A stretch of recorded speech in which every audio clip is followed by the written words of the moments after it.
So this video is also for the lung section in the book. And I want to talk about exercise. It's really important that you don't become a shut-in.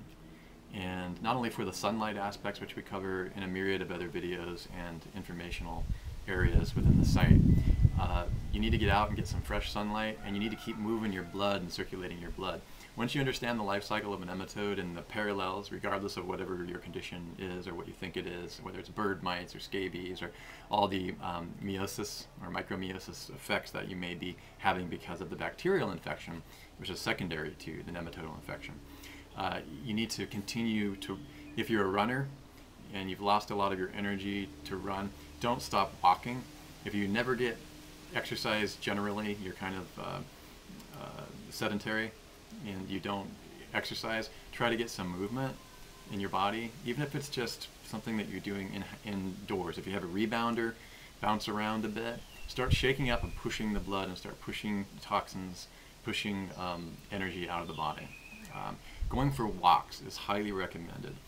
We'll get more into the philosophy of what you should have as far as the philosophy of infection, and that's a whole video that we're going to do, a whole part of the book that talks about the different code levels of communicability. Some people believe that Morgellons is not communicable in any way, and it's really not that quite simple. It's really not quite that simple, because what some people are calling Morgellons covers a myriad of different phases within the A to Z of the process, as well as the complexity of the delivery systems, which we now believe include mites and insects of all kinds. For example, you can take the story of Mel, who talks about having been bit by a brown recluse, and then began to show all kinds of symptoms that were both Lyme's-like and Morgellons-like at the same time. We also have associates who were attacked by mites and bugs, and then, and only after that point, that initial point of contact, did they start having symptoms of both Lyme's and Morgellons that kind of wavered a gray area between that.